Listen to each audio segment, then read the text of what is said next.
All right. So it's about a woman, and like it starts in Chicago, and she ends up going to Northwestern to get her restaurant marketing degree. Um, but there, she has the opening scene. There's a break in to her apartment, and her grandma happens to have come from Minnesota to visit her and is being accompanied by her ex-boyfriend. So this is like the first scene.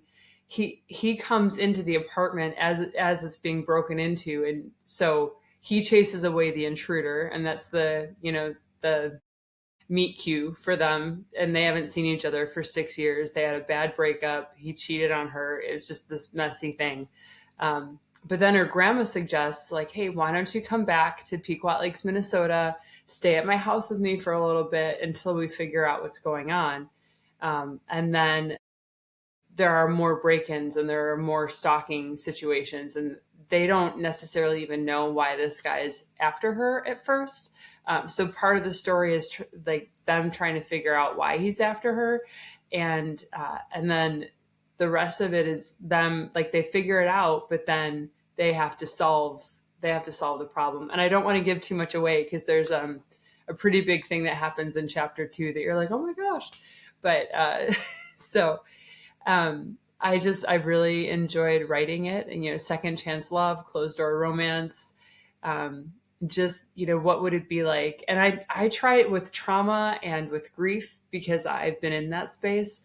Even when I write fiction, I try to write those responses to those things as realistically as possible, because we're suspending disbelief with the with the plot of the story in some points. So like with the setting and with different details, I want those to be as realistic as possible when I write. I So agree. I agree. I think, that's that. you can be entertained and still maybe learn something that can be useful in your own life. And I Right. like that approach in a book. So her ex-boyfriend Jake owns this security company, and he jokes about like he owns a security company, but it's very hard to keep his ex-girlfriend alive.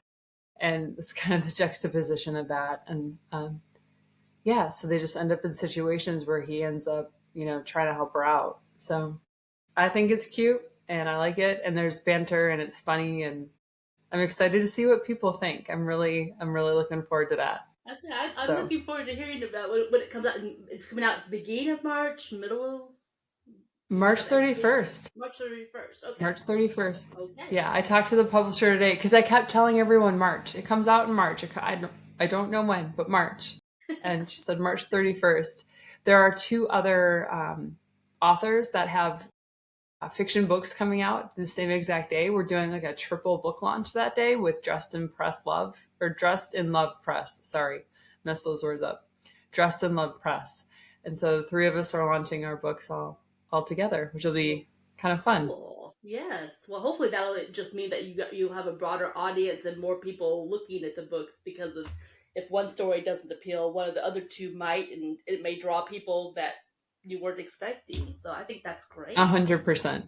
Yeah. Yeah, that's exactly the theory for the publisher too. She's like just wants to do it all together and show us off. So I'm excited about it. Very It'll be good. cool. Well, that's it. That is exciting. What's the title of the book, or do you have a title for it? The I had to. Sorry, the working title was different than the actual title.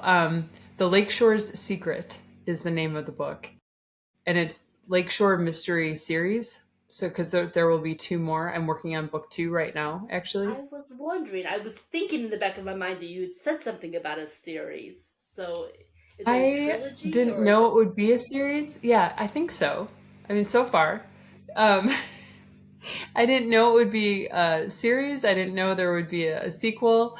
Uh, but there were a couple characters that developed along the way, more so than others. And then I figured out how it all pulls together, and I'm really excited for the full circle. So, like, just a lot of cliffhangers and surprises and all sorts of stuff. So, Getcha.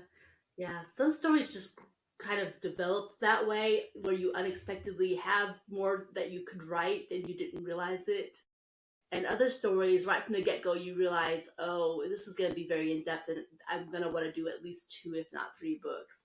And it's interesting how your thoughts kind of frame how that you want that to look. Yeah. Yeah, very cool. Very cool.